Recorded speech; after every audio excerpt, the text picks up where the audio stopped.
Selamat datang kembali di perkuliahan praktik elektronika dasar. Kita memasuki pertemuan yang ke-6 dengan topik Regulated Power Supply.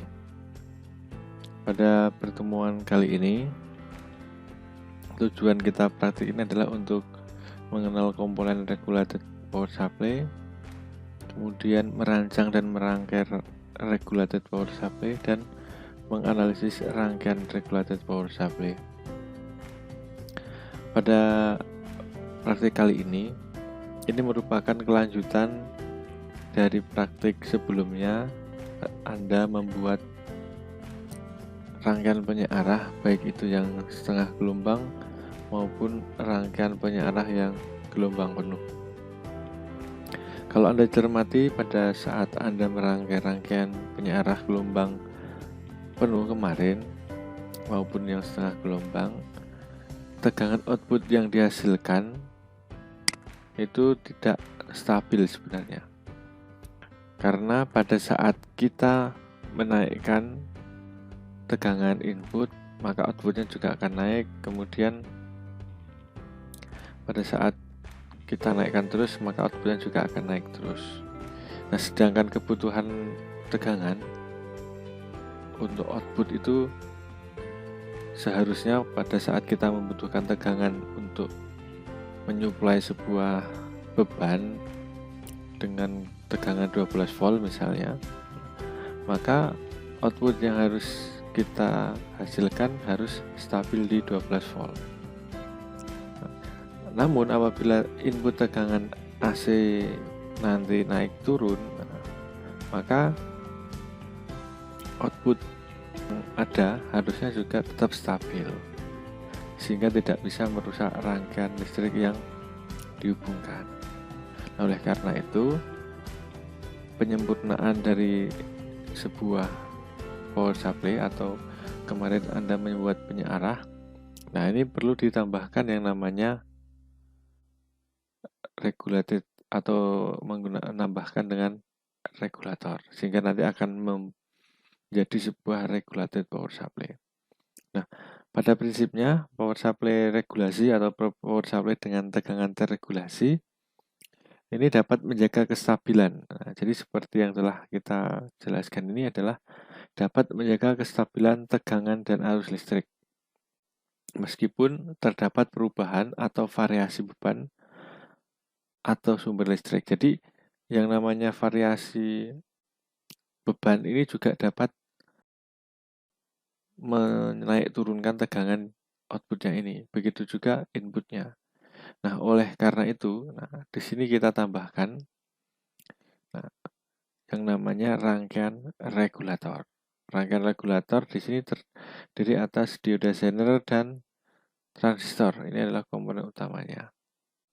Nah, kalau kemarin Anda buatkan hanya sampai di sini nih, hanya sampai di kapasitor yang pertama ini.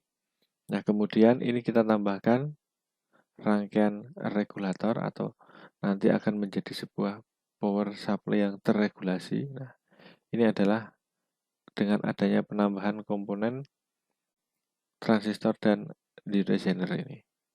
Nah, komponen utamanya nanti ya dioda zener di sini. Tegangan yang akan menjaga kestabilan tegangan itu nanti ada di dioda zener di sini.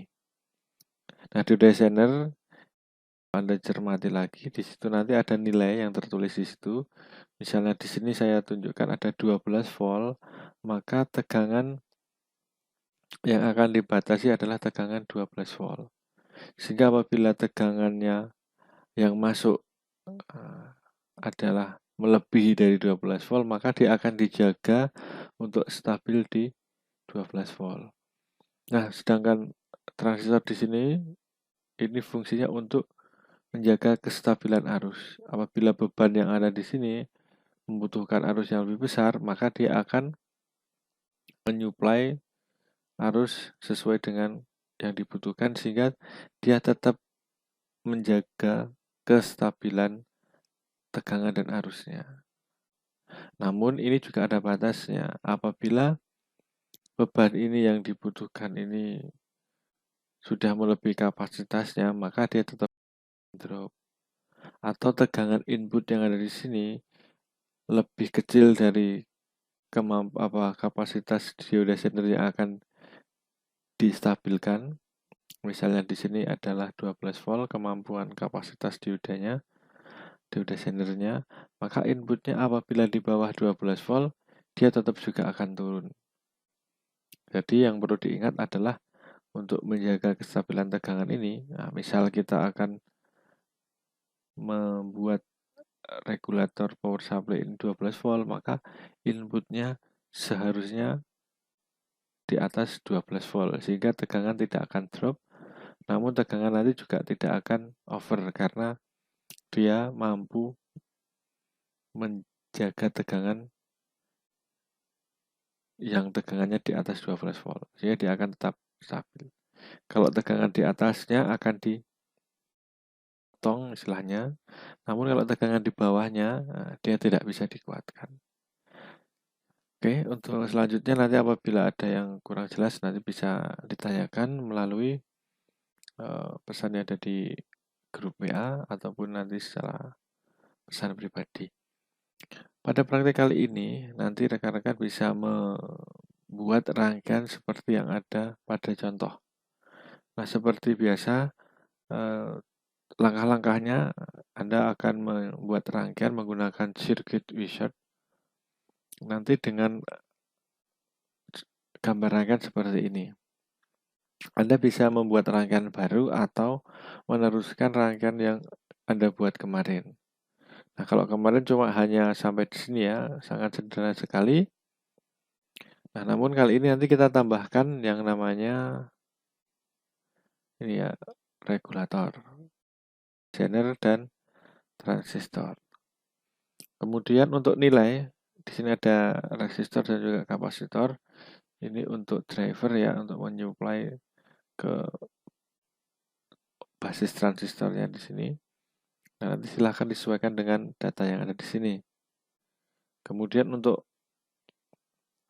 inputnya nanti kita menggunakan input tegangan AC dengan frekuensi 50 Hz. Ya, ini nanti kita samakan dengan frekuensi tegangan listrik PLN.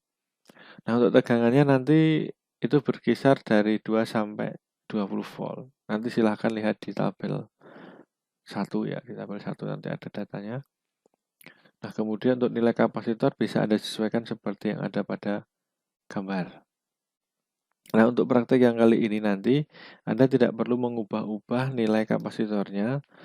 Nanti yang Anda fokus, yang Anda amati adalah hubungan antara tegangan input dengan tegangan output yang dihasilkan. Nah, di sini nanti silahkan Anda cermati. Nanti kita menggunakan 2 buah voltmeter. Voltmeter yang pertama, VM1 ini, kita hubungkan di output step pertama atau output tingkat pertama. Jadi sebelum adanya regulator. Sedangkan output yang kedua, ini nanti kita pasangkan voltmeter 2 atau VM2 yang kita pasangkan di output menuju beban. Nah, di sini.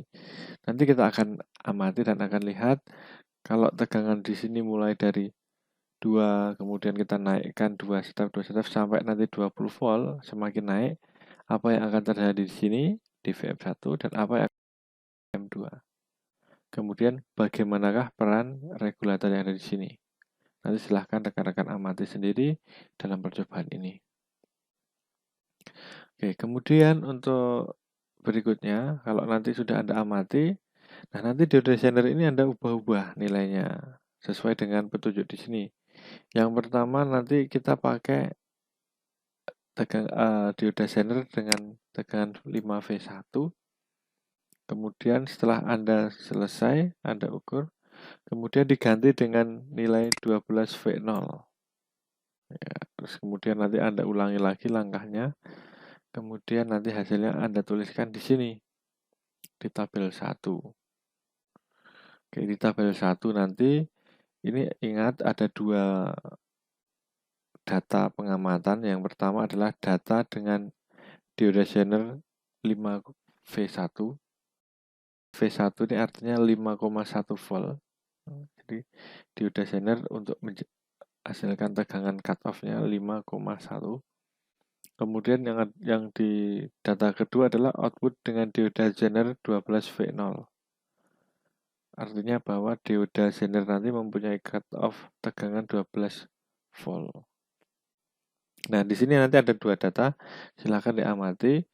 Pada saat tegangan inputnya kita berikan 2 volt, semua frekuensinya 50 Hz ya.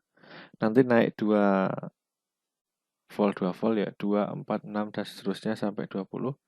Nanti amati VM1-nya berapa volt, VM2-nya berapa volt. Kemudian sampai selesai, jika sudah, silahkan dioda zenernya diganti dengan 12V0. Oke. Kemudian, ini ada analisis yang paling penting dari suatu praktek adalah bisa mendapatkan suatu pembelajaran dari praktek itu. Nanti Anda dapat menemukan analisis berdasarkan data yang Anda gunakan. Berdasarkan data yang Anda dapatkan. Di sini ada dioda zener 5V1. Bagaimana analisisnya? Silahkan Anda cermati dari data di sini. Nah, data yang ada di bagian ini, silahkan Anda cermati, kemudian Anda analisis hasilnya bagaimana, silahkan tulis di sini. Kemudian untuk analisis berikutnya, saat kita menggunakan dioda zener 12V0, berarti datanya dari sini ya, 12V0. Kemudian Anda tuliskan hasil analisisnya di sini. Nah, setelah itu Anda tuliskan kesimpulan. Ya. Kesimpulannya Anda tuliskan. Data silakan Anda tuliskan pada form yang telah disediakan. Silakan Anda download formnya. Kemudian Anda isikan datanya di situ. Anda tuliskan analisis dan hasil kesimpulannya bagaimana. Kemudian di save as dalam bentuk PDF dan di-upload di tempat yang telah saya sediakan di e-learning. Kemudian untuk penjelasannya cukup sampai di sini. Apabila nanti ada yang kurang jelas, silakan rekan-rekan bisa ditanyakan di grup WA. Untuk gambar rangkaiannya, cara membuatnya, silakan Anda buat menggunakan circuit wizard seperti yang kemarin. Ya, jadi saya kira sudah cukup mulai familiar ya. Kemudian untuk mengganti dioda zener, Anda membuat rangkaiannya, tidak akan saya pandu dari awal. Jadi nanti silahkan rekan-rekan membuat seperti biasa ya. Nah, kemudian kalau sudah seperti ini, jadi seperti ini nanti ya. Untuk mengganti dioda zener silahkan Anda klik 2 kali di bagian dioda zenernya ini. Kemudian di model, ini silahkan Anda nanti pilih. Kalau kita akan ganti ke 12 volt, ya 12V0. Kemudian OK. Ini dioda zener sudah berubah menjadi 12V0. Kalau mau mengganti ke 5V1 juga sama, silahkan Anda pilih. Nah, data dioda zener yang belakang ini adalah tegangan cut-off yang dihasilkan atau tegangan yang akan distabilkan nilainya seperti itu. Mungkin nanti tidak bisa pas seperti itu ya, mungkin ada toleransinya, misalnya 12V0 ya kemungkinan bisa 11,8, 11,9 atau 12,1. Nah, itu nanti silahkan diamati sendiri-sendiri. Baik, sampai di sini rekan-rekan yang dapat saya berikan penjelasan di pengantar kuliah praktik yang ke-6. Selamat mengerjakan, selamat praktik, selamat mencoba. Semoga berhasil dan mendapatkan ilmu yang bermanfaat. Apabila ada kekurangan dan kesalahan saya dalam menyampaikan, mohon maaf. Terima kasih dan selamat mengerjakan.